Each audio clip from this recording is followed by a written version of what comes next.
Là, il est question de vous présenter le matériel que nous allons utiliser pour pouvoir faire déployer notre système de SSI, notre système de sécurité incendie. Donc là, devant nous, nous avons une centrale incendie. Nous avons une centrale incendie conventionnelle. Nous avons une centrale conventionnelle incendie. Vous voyez Fire Alarm Control Panel. Dans le panel de l'alarme contrôle du feu. Donc quand nous ouvrons à l'intérieur, et je vous rappelle que c'est une centrale incendie de 4 zones. Donc je vais zoomer pour que vous puissiez voir l'intérieur. Là nous avons notre centrale incendie. Donc je vous présente l'intérieur du central. Donc, ici nous avons simplement le circuit et à l'intérieur, je vais vous présenter l'intérieur du central. Là nous avons les ports RS485. Ça est pour connecter notre centrale par exemple à un système extérieur, par exemple un système d'alarme anti-intrusion. Ici nous avons le circuit du feu, normal close comme normal open. Ici il s'agit, on peut coupler notre centrale avec par exemple un système d'ouverture de porte ou de fermeture de porte automatique. Ici on a ce qu'on doit faire par défaut. Par défaut, notre centrale doit agir comment? Donc on peut coupler notre système avec bien d'autres systèmes extérieurs. Donc ici nous avons Bell 1, Bell 2. Ici il s'agit des sirènes. Donc ici il s'agit de la sirène. Avec notre centrale, on peut coupler sur ça 2 sirènes différentes. Quand je dis 2 sirènes, je ne parle pas de 2 en termes de nombre. Je parle de 2 en termes de groupe. Par exemple, lorsqu'on dit Bell 1, on peut coupler sur Bell 1 peut-être même 10 sirènes. On prend un autre groupe, on couple ça à Bell 2, aussi peut-être même 10 sirènes. Non, on a le resettable 24 volts. Ici, on a la zone 1, on a la zone 2, on a la zone 3 et on a la zone 4. Ça veut dire que notre système de sécurité incendie, avec notre centrale d'incendie ici, peut fonctionner en 4 zones. Je vous ai dit qu'il était possible de coupler, par exemple, si on a un hôtel R+3, donc rez-de-chaussée plus 3 niveaux, on peut décider de mettre par exemple le rez-de-chaussée à la zone 1. On met les détecteurs du premier étage à la zone 2. On met les détecteurs du deuxième étage à la zone 3. On met les détecteurs du troisième étage à la zone 4. Donc tout dépend de nous.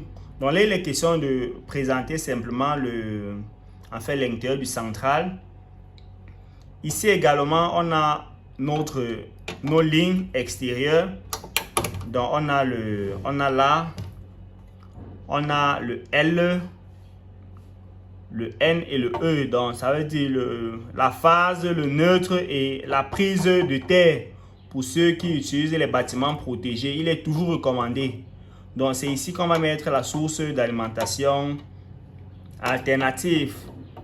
Pour le Cameroun par exemple, notre société énergétique c'est Eneo.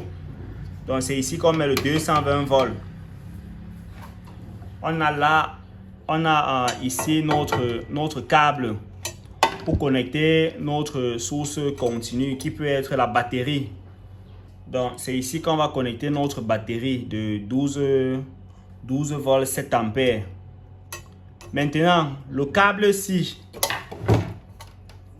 ce câble-ci qui vient avec, c'est un câble, en fait ce câble-ci qu'on peut détacher, ça va pouvoir relier nos 2 batteries. pour une autonomie aussi importante. Ici, on a l'interrupteur général de tour central et ici on a l'interrupteur qui doit commander le circuit de la batterie. Ici à l'intérieur on a notre fusible parce que il peut arriver une source d'alimentation importante vient et ça veut griller tout le central. Donc c'est ce fusible-ci doit sauter et ça va vous permettre de gérer. Ça gère la carte et ça c'est le fusible pour gérer l'alimentation, l'entrée. Donc là on a notre transformateur abaisseur et donc vous voyez l'intérieur du central. C'est plus tard que je vous montrer comment connecter l'intérieur de notre centrale. Donc on passe au deuxième matériel. Donc comme deuxième matériel, on doit parler de, sans faire de publicité sur la marque, c'est simplement les batteries que j'ai trouvées sur le marché. Donc là devant nous on a deux batteries de 12 volts 7 ampères heure. Donc c'est avec ces deux batteries qu'on va pouvoir faire notre pratique, notre apprentissage.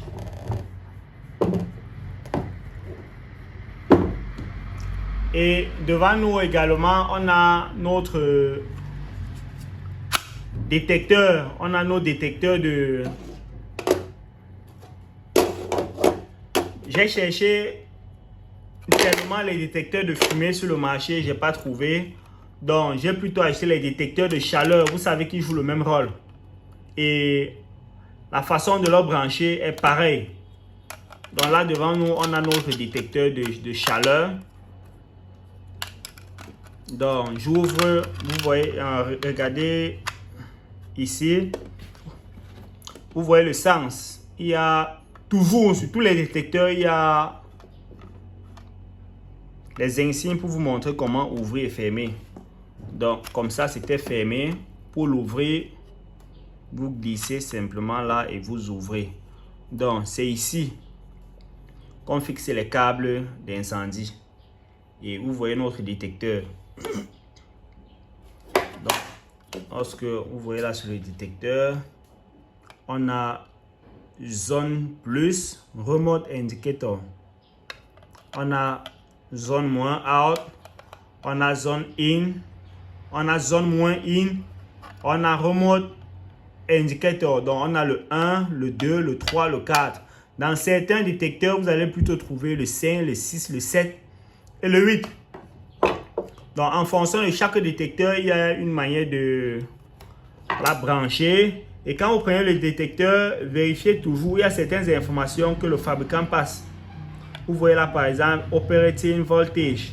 Donc ça c'est un détecteur qui peut fonctionner avec une centrale incendie de 9 volts à 28 volts en DC. La température d'opération, donc le moins 10 degrés à plus 50 degrés Celsius. On a le courant en stand-by. On a la température. On a le courant d'alarme inférieur ou égal à 30 mA/h. On a la puissance 0,72 watts. Donc, vous voyez un peu. Donc, conventional heat detector. Dans le détecteur conventionnel de chaleur, vous avez le modèle. Donc, pour faire notre formation, j'ai décidé qu'on va travailler avec 3 détecteurs de température. Le détecteur de fumée aussi, comme je vous ai dit, c'est la même chose. Donc, là devant nous, on a notre sirène. La sirène doit permettre d'alerter, de signaler qu'il y a un problème dans une zone. Donc, il y a un problème dans une zone. On a notre sirène et nous verrons comment brancher notre sirène. Ici, on a le détecteur d'action ou encore l'indicateur d'action. C'est ce détecteur que nous allons mettre devant une porte, devant une entrée pour signaler que tel détecteur à détecter la fumée. Donc, pour signaler le détecteur en action à l'instant T.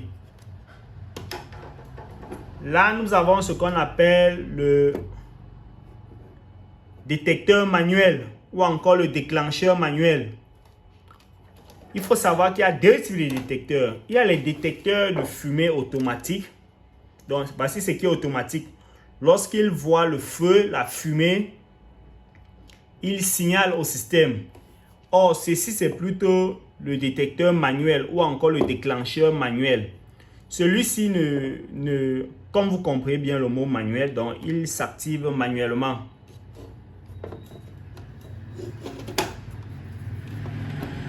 Et pour notre système aussi, il faut savoir que dans les systèmes de sécurité incendie, c'est une notion conventionnelle surtout, c'est une notion de boucle. Donc, on a nos résistances qui vont nous permettre de boucler la zone, de boucler le circuit. Puisque tant que le circuit est ouvert, on n'a pas de... Enfin, il ne fonctionne pas. Donc, il faut toujours boucler le circuit. Donc, sans toutefois tarder,